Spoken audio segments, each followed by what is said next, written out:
If I walked up to you right now and put a crisp $5 bill in your hand and then offered you the same exact $5, but 10 years from now, which one are you taking? You're taking the money right now, instantly, without thinking about it.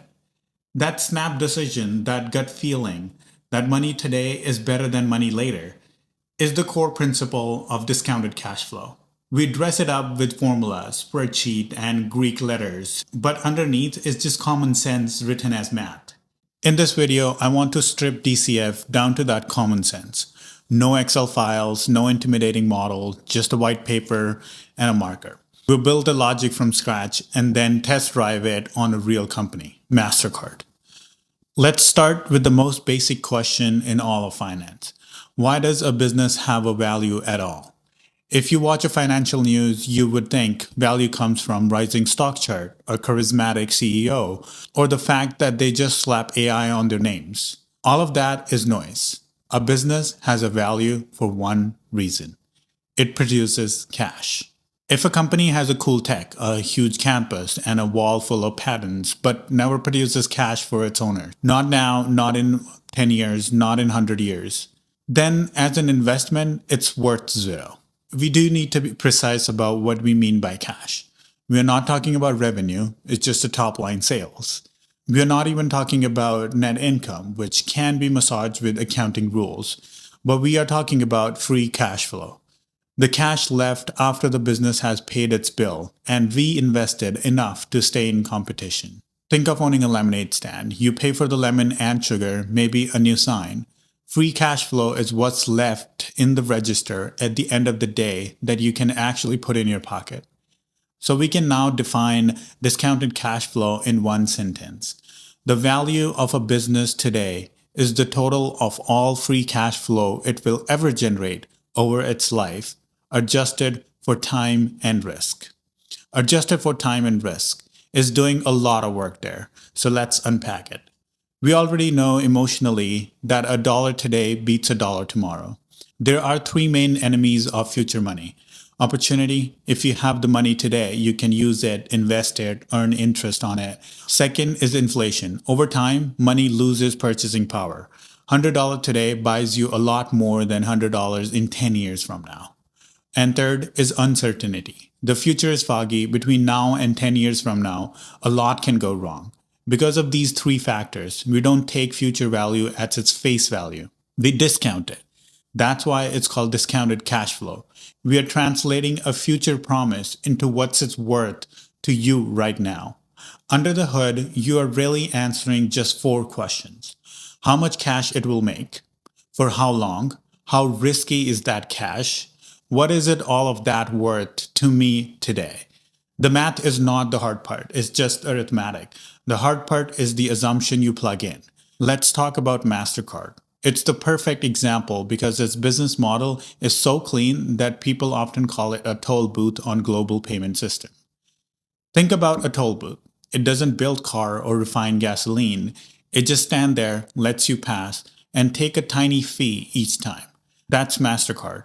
It doesn't lend money, that's the bank's job. If you don't pay your credit card bill, the bank eats the loss. MasterCard already collected its tiny cut when you swipe. That makes its cash flow usually reliable. They are reoccurring, people swipe card every day. They are scalable. It doesn't cost that much more to process a billion transactions than a million. It's capital light, no factory, no massive inventory, just running the network.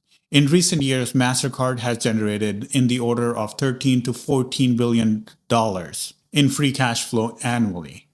With free cash flow around $14.3 billion in 2024 alone, that's our starting point. That's toll booth is spitting out roughly mid-teens billions of cash per year.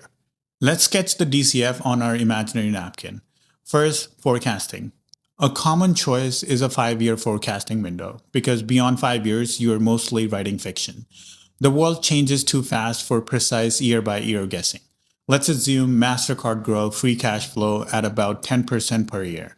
In that window, a reasonable rate for a high-quality global network that benefits from inflation and ongoing shift away from cash. Starting around $13+ billion.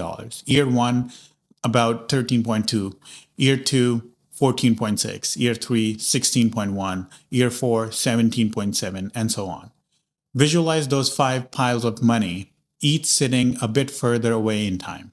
The next step is drag them back to today by applying a discount rate. The discount rate, call it R, is where people tend to freeze up. It's not something you can look up and declare correct. It's an opinion. More specifically, it's your opinion about risk. How skeptical you are that you will actually receive those future cash flow. If you're looking at a tiny volatile biotech startup, your skepticism is huge. So your discount rate might be 20%, 30%. You aggressively shrink those future piles of cash because you don't trust them. MasterCard, on the other hand, is a global toll booth with a strong competitive position, so you might use something like 9%. Mechanically, applying that 9% is just compounding in reverse. To get the present value of year 1 cash, divide by 1.09. For year 2, divide by 1.09 squared.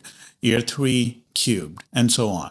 The further out the cash, the more time you apply that penalty. By year 5, you're dividing by a pretty big number. And that's $19-ish shrink substantially in today's term. You do that for all 5 years and add them together. That gives you the present value of the first stage of the company's life. But MasterCard is not shutting down in year 6, which brings us to the big missing piece, terminal value.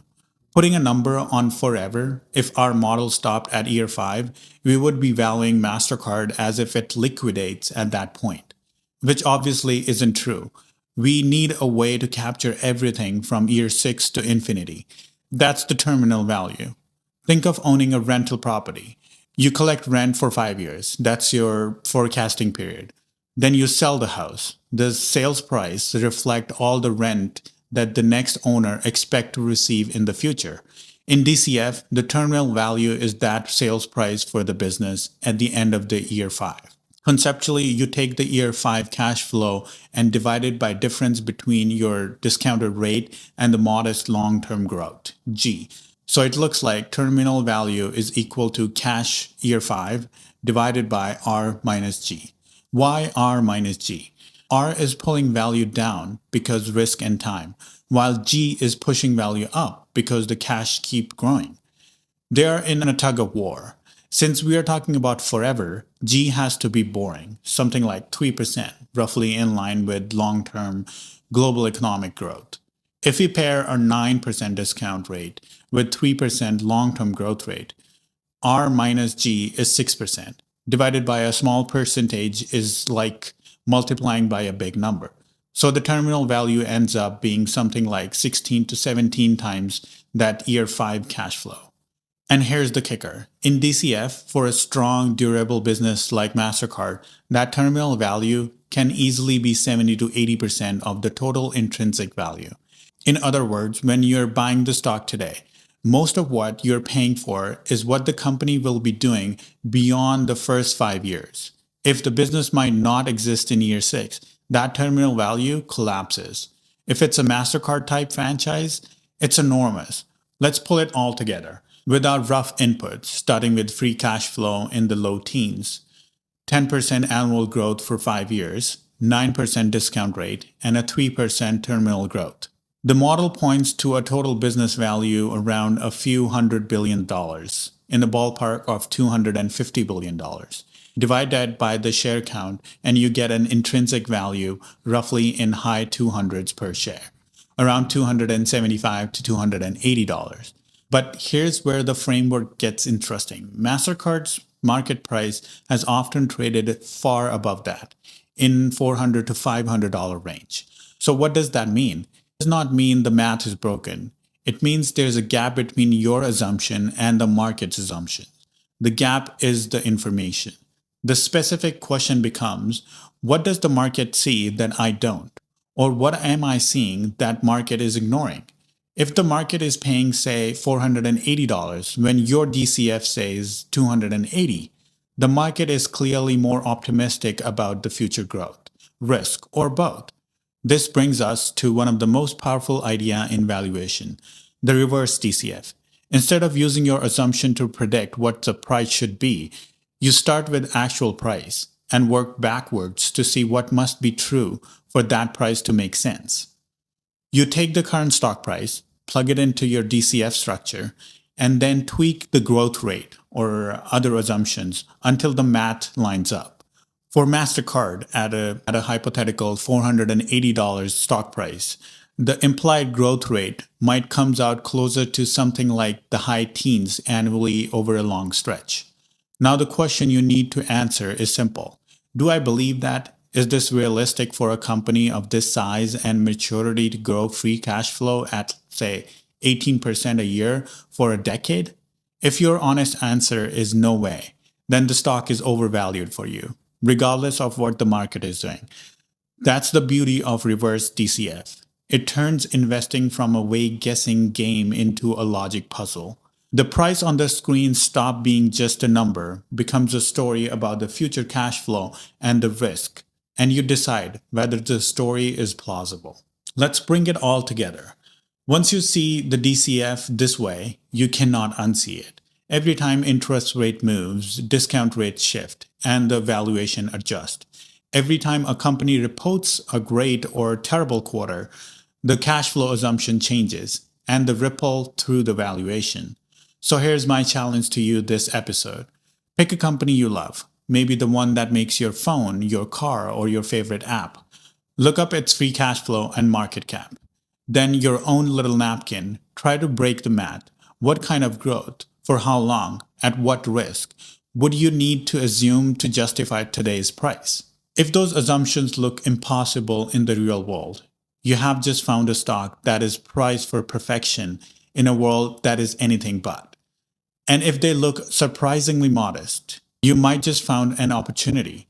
That's the point of this framework. It forces you to move past narratives and hype and deal directly with reality. Cash, time, and risk. I'll see you in the next one.